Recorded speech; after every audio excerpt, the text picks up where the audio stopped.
Hierdie episode van Storytyd saam met Juffrou Blanche word geborg deur Kleuter en Baba Campus in Langenhoven Park.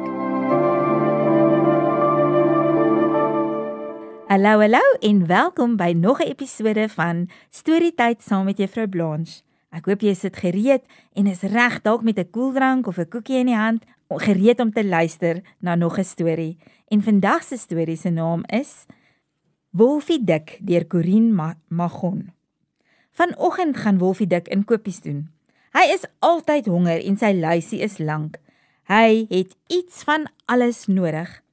Haastig trek hy sy broek aan en dan begin hy aanstap winkel toe. Die pad is lank.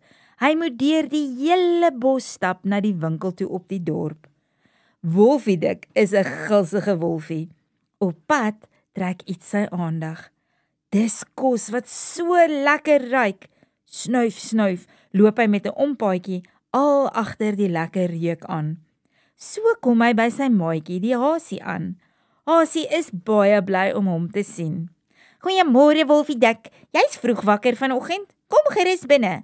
Ek maak eiers en ham vir ontbyt. Kom eet saam met my.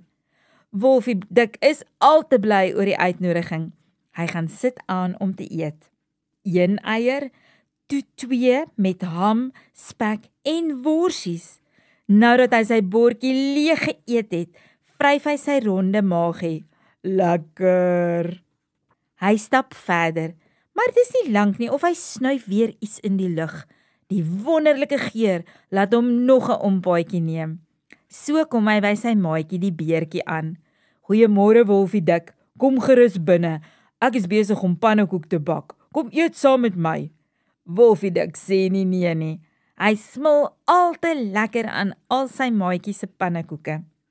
Een met arbeikonfyt, een met kweperjelly, 'n ander een met sjokolade en een met appelmoes en 'n laaste enetjie met kaneelsuiker. Hy vryf sy maagie, wat nou bietjie groter geraak het, en sê dankie vir sy maatjie. Hy stap weer verder. Hy voel 'n bietjie swaar, maar dit pla vir Wolfie Dik net mooi niks. Met sy skerp wolfsnoet ruik hy alweer 'n lekker geur. Met 'n klein ompaadjie kom hy by sy maatjie die bokkie aan.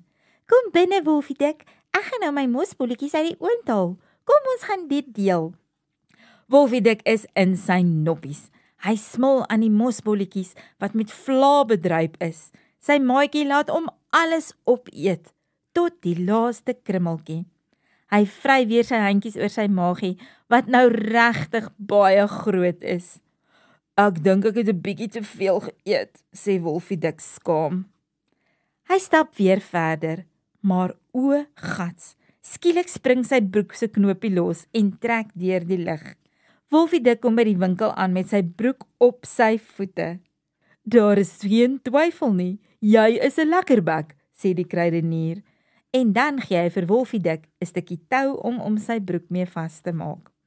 Nadat hy inkopies gedoen het, is dit tyd om huis toe te gaan. En om niks op die pad terug huis toe te ruik nie, volg Wolfie Dik die kruidenier se raad. Hy knyp die punt van sy snoet toe met 'n wasgoedpennetjie. Dis die enigste manier hoe ons Wolfie homself kan keer om weer verlei te word. Daai klink vir my na 'n goeie plan, maatjies, maar ek dink dit is nogal seer as mens jou neus toeknyp met 'n wasgoedpennetjie. Wat dink julle? Nou toe, dis al vir vandag, tot 'n volgende keer. Arrivederci maatjies. Hierdie Storytyd saam met Juffrou Blanche was geborg deur Kleuter en Baba Campus in Langenhoven Park.